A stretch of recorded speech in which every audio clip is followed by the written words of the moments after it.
इंसान जो भी करता है या सोचता है, पूछता है, यह सब कहीं न कहीं से उसने सीखा है।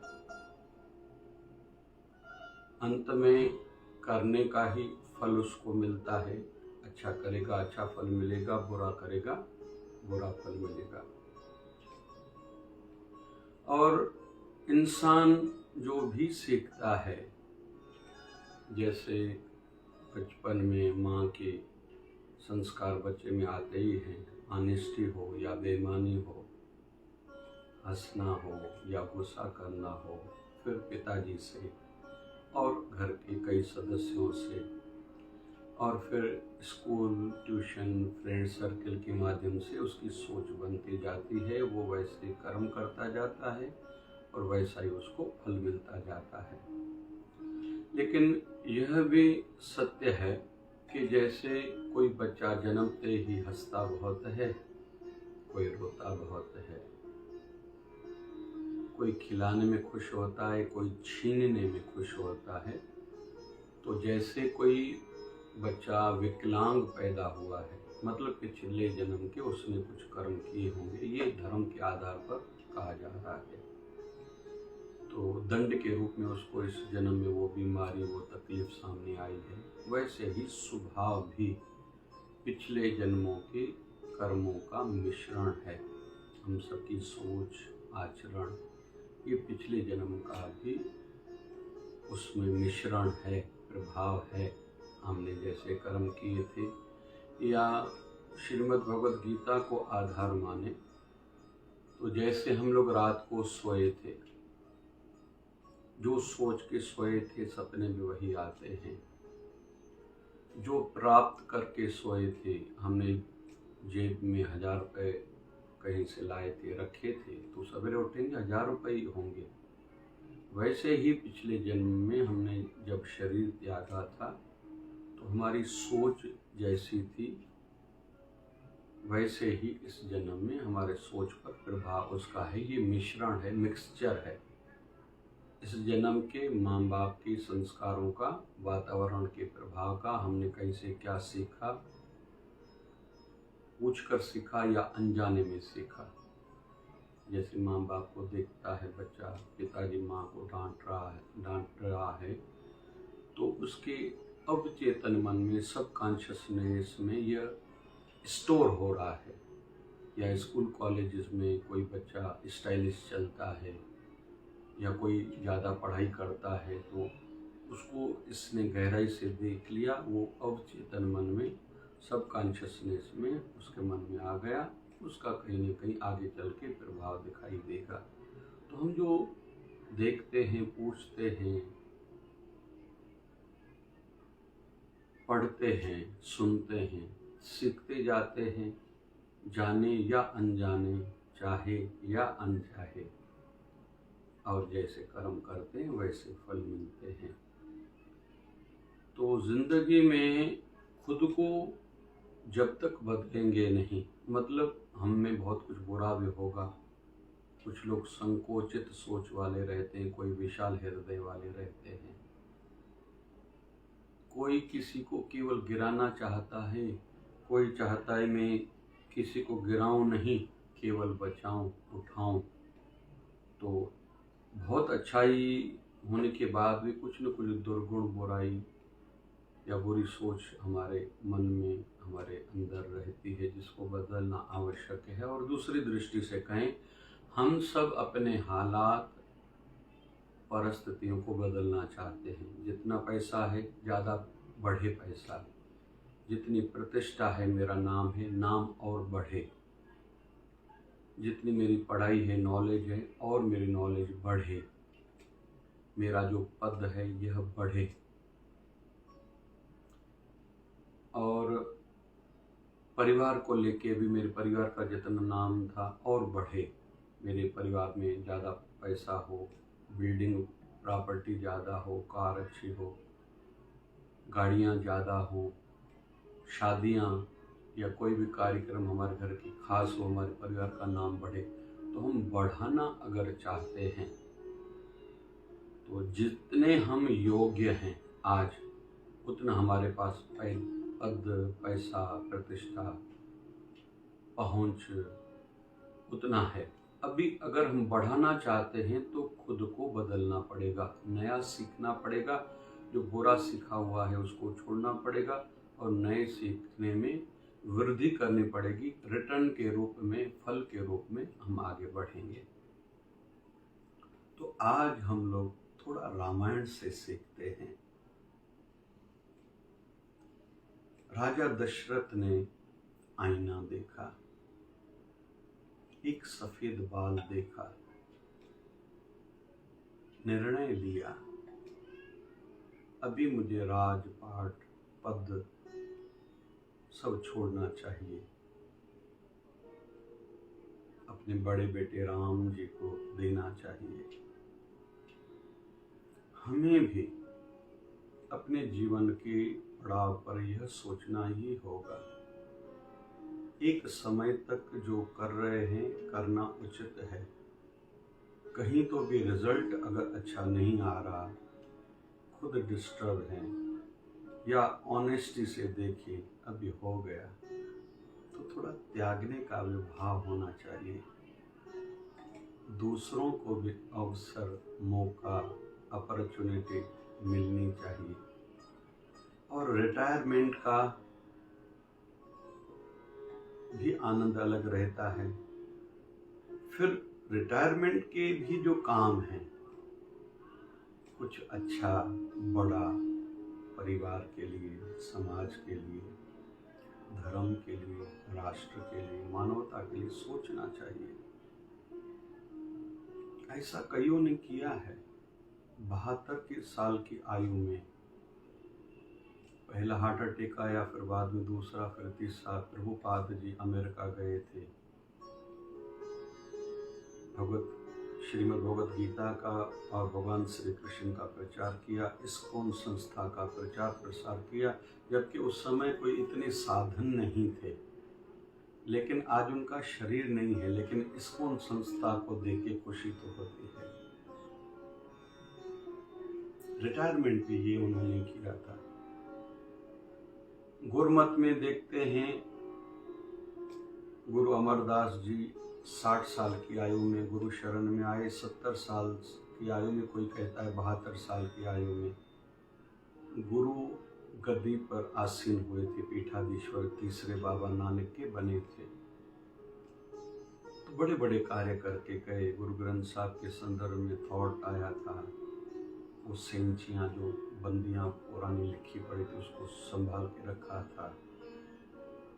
फिर गोविंदवाल में विशेष बहुत कुछ करना, फिर अमृतसर की कल्पना करना आदि बड़े बड़े कार्य उन्होंने किए थे। ऐसा करना चाहिए, ऐसा सोचना चाहिए। हमारे गुरुदेव भगवान सद्गुरु स्वामी शिव भजन जी महाराज को ज़्यादा कोई साथ सहयोग नहीं था, फिर भी भारत के कई नगरों में उन्होंने सेवा प्रकल्प चलाए, कई स्थान स्थापित किए, चलाए। तो राजा दशरथ से हमें ये सीखने को मिलता है। फिर हम भगवान श्री राम से सीखते हैं, हमारे आराध्य हैं। एक तो पहले अपने धर्म शास्त्रों को हम केवल भाव का, श्रद्धा का, भावना का भाव न रखें, लेकिन साथ साथ में सीखने की भावना भी हो। उनसे हमें क्या सीखने को मिलता है। तो राम जी के संदर्भ में हम लोग आज ही चर्चा कर रहे हैं कि अनाउंसमेंट हुई, घोषणा हुई राजा दशरथ के माध्यम से, वह कल राजा बनेंगे। लेकिन रात्रि को राम जी जब घर आए हैं, पता चला मेरे पिताजी विवश हैं। मेरी माँ कैकेयी के 2 वचन उन पर उधार थे और उसके बदले में वह मांग रही है कि मैं वनवास जाऊं और भरत जी गद्दी पर बैठे। केवल पता चला। एक होता है एक्टिवली किसी बात का पता चलना, कोई सामने से कहे, दूसरा पैसिवली और कहीं से पता चले। कुछ एक्टिवली पैसिव होता है, कोई सामने से कहता है लेकिन नरमाई से कहता है, कोमलता से कहता है, कोई पैसिवली एक्टिव कहता है। कहा तो दूसरे के माध्यम से, पता तो दूसरे के माध्यम से चला, लेकिन वो जस्ट उनकी मजबूरी है, आज्ञा है मेरे लिए, मुझे करना चाहिए। तो राम जी को ऐसे पता चला पैसिवली एक्टिव दूसरों के माध्यम से, लेकिन मेरे पिताजी विवश हैं, मुझे करना चाहिए। तो राम जी दूसरे दिन वनवास के लिए तैयार हो जाते हैं। क्वेश्चन नहीं करते, पूछते नहीं मैंने क्या दोष किया है, मुझे काय का दंड दिया जा रहा है वनवास भेज के। 14 साल के लिए वनवासियों का जीवन जीना है, मुझे वस्त्र वैसे पहनने हैं, सुख सुविधाएं त्याग के जानी है। एक बार भी नहीं पूछा, आगे के लिए सोचा अभी मुझे क्या करना है। और यहाँ तक कि गुरुदेव वशिष्ठ महाराज जी ने भी यह कहा था कि राम जी कल राजा बनेंगे। जब यह घोषणा हुई भी मैंने उनके चेहरे को, हाव भाव को, एक्सप्रेशंस को देखा था, कोई खुशी नहीं थी। हल्की सी जो उनके चेहरे पर सदैव मुस्कुराहट रहती थी, मुद्दता वो थी। लेकिन जब फिर उनको जब पता चला कि उनको वनवास 14 साल के लिए जाना है, फिर भी चेहरे के हाव भाव में कोई बदलाव नहीं था, कोई एक्सप्रेशन में बदलाव नहीं था, रिएक्शन कुछ नहीं था कि मुझे क्यों भेजा जा रहा है। दोनों में सम अवस्था में है, विचलित नहीं हुए। तो हमें भी राम जी से यह सीखना है कि हमें विचलित नहीं होना है और हर समय एक सैनिक की भांति तैयार रहना है। कैसी भी परिस्थितियां आ जाती हैं, सैनिक सोया हुआ है, उसको इतना टाइम थोड़ी दिया जाएगा कि भाई आप पर कोई आक्रमण या सरहदों पर कोई आक्रमण कर रहा है, आप पहले उठो, पहले टुतब्रुश करो, फिर सॉक्स ढूंढो, शूज ढूंढो, बंदूक अपने हथियार ढूंढो, फिर तैयार हो जाओ, सामने पर अटैक कर। वो सोया हुआ हो, उसके ऊपर अटैक कोई कर सकता है। तो सैनिक, एक फौजी सोते हुए भी तैयार रहता है हर प्रकार की परिस्थितियों के लिए। वैसे ही हम भी जीवन में सत्संग, कथा, संतों के जीवन चरित्र से यह सीखें कि कैसी भी परिस्थितियां कब भी आ सकती हैं, मुझे उसको फेस करना है, डरना नहीं, घबराना नहीं, भागना नहीं, ज़्यादा वाद विवाद नहीं करना, झगड़ा नहीं करना, लेकिन उसको फेस करना है। क्योंकि कुछ सामने कारण के कारण, किसी न किसी कारण के कारण सामने दुख आते हैं। कभी कभी परिवार के कारण, समाज के कारण, देवताओं के प्रकोप के कारण भी दुख आते हैं। बेमौसम में बरसात का आना देवताओं का प्रकोप है, नाराजगी है, लेकिन किया तो हम में से किसी न किसी इंसान ने कोई गलत काम है, उसका परिणाम है। तो इसमें हम लोग क्या कर सकते हैं? हमारे पूर्वजों ने कोई गलती करी है, पितृदोष परिवार को लगा हुआ है, विकलांग बच्चे का जन्म है, थैलेसीमिया वाले बच्चे का जन्म है, बीमार बच्चे का जन्म है, हमने कोई घर बनाया, गिर गया, आग लग गई, बाढ़ आ गई, गवर्नमेंट की ओर से कोई तकलीफ आई, किसी का एक्सीडेंट हो गया, कुछ हमारे कर्मों के कारण होता है। हमने ज़्यादा मीठा खाया, शुगर हो गई, ज़्यादा तेल वाली चीज़ें, नमक वाली चीज़ें, ब्लड प्रेशर हो गया, स्वास्थ्य का ध्यान नहीं रखा, लकवा या हार्ट अटैक हो गया, आंखों का ध्यान नहीं रखा, आंखों पर कोई असर आ गया, अभी दिखाई ठीक नहीं देता, तो ये खुद की गलतियों के कारण। तो कारण कोई भी हो, बड़े में बड़ी आपदा किसी भी प्रकार की, तन की हो, धन की हो, या मन की भी कभी कभी परेशानी सामने से ऐसे आ जाती है, तो पहले से ही हम लोग ऐसा जीवन बनाएं, ऐसा जिए, ऐसी व्यवस्था करें। मतलब रोज ऐसे सत्संग सुनना, कथा सुनना, ध्यान करना, भजन करना, व्यायाम करना, ये इंसान को बैलेंस्ड करते हैं, संतुलित करते हैं और आगे के लिए मन को तैयार रखना कि कुछ भी संभव है, कुछ भी हो सकता है। उदाहरण तो मिलेंगे ना, हमारे पूर्व प्रधानमंत्री जी लाल बहादुर शास्त्री अपने देश हित के कारण ताशकंद गए थे, वहाँ उनका शरीर शांत हुआ। कहा जाता है कि वहाँ उनको जहर दिया गया था, आज तक क्लियर नहीं हुआ। हो सकता है ऐसा भी कभी किसके साथ। सुभाष चंद्र बोस जी के लिए कहा जाता है प्लेन जहाज क्रैश हो गया, क्लियर नहीं होता है कि उसमें उनकी मृत्यु हुई थी या बाद में। ऐसे भी कुछ पद चिन्ह मिल रहे हैं कि वो बहुत समय बाद तक अयोध्या में शरीर करके जीवित थे, इसलिए उनकी पुण्यतिथि का कहीं भी जिक्र कोई नहीं है। ऐसा हो सकता है, बड़ी बड़ी विश्व स्तरीय ये हस्तियां हैं, ऐसा हो सकता है। कुल मिला के निवेदन है, कैसी भी परिस्थितियां आए लेकिन हमारा मन विचलित न हो। भगवान श्री राम से हमें यह सीखने को मिलता है। फिर माँ सीता, अहम एक विशेष एक पात्र है रामायण के। माँ सीता को पता चला राम जी वनवास जा रहे हैं तो तैयार हो गई, मैं भी जाऊंगी। जबकि उनको वनवास तो नहीं मिला, राम जी ने बहुत रोका है, यहाँ तक कहा है मेरे माँ बाप की सेवा में आप रहो। तो माँ सीता ने कहा था कि प्रथम अभी मेरा धर्म बनता है आपकी सेवा में रहना, आपका साथ देना। और राजा की बेटी है, राजा जनक की, एक राजा की बहू है राजा दशरथ की, होने वाले राजा की मतलब भगवान श्री राम की पत्नी है। और आगे चल के उनके बेटों को राज मिला, मतलब राजाओं की माँ भी है, लव और कुश की। लेकिन सामने परिस्थितियां विपरीत हैं, लेकिन अपना दायित्व समझा, इस समय मुझे क्या करना चाहिए। अभी मेरा धर्म बनता है, मुझे राम जी के साथ में वनवास जाना चाहिए।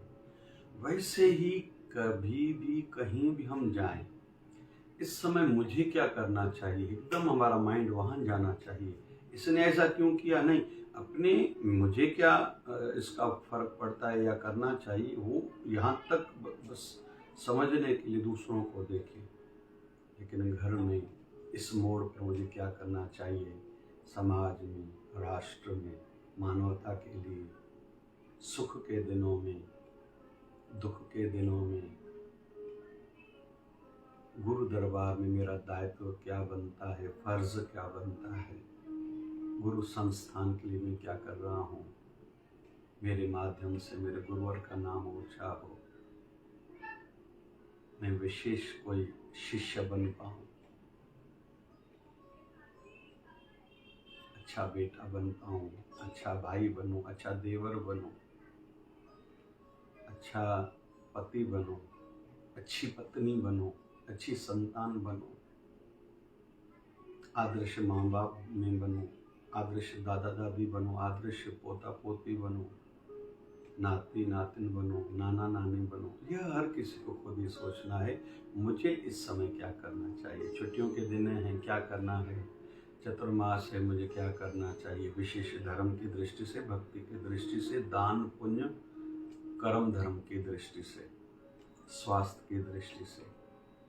चतुर्मास से क्या करना चाहिए, ठंडी के दिनों में क्या करना चाहिए, वर्षा ऋतु में क्या करना चाहिए, स्वास्थ्य भी नहीं बिगड़े और आयु गुजर रही है, समय का ध्यान रहे, अभी मुझे क्या करना चाहिए। तो माँ सीता से हमें ये सीखने को मिलता है। इसलिए समझदार बने, जब जब कुछ सीखने को मिले, अच्छा सीखा अपनाने में देरी नहीं करें, क्योंकि आयु कम है। यह जहाँ हम चर्चा कर रहे हैं, यहाँ तक पहुँचने में भी बहुत समय निकल जाता है, मतलब मेच्योरिटी आने में, समझ आने में कि अभी मुझे क्या करना चाहिए और जल्दी खुद में अपनाना चाहिए। तो जब लेकिन सीखा समझा, उसके बाद देरी नहीं करनी चाहिए कि मुझे क्या करना है। सद्गुरु स्वामी शिव भजन जी महाराज कृपा करें, जो आज समझा सीखा है तीनों पात्रों से, हम भी जीवन में वो सीख अपनाएं, खुद को ऊंचा बनाएं, सीखेंगे, खुद को बदलेंगे, परिस्थितियां बदलेंगी और फल भी बदलेगा। जय जय शिवधारा, जय प्यारा प्यारा ज्ञान की धारा।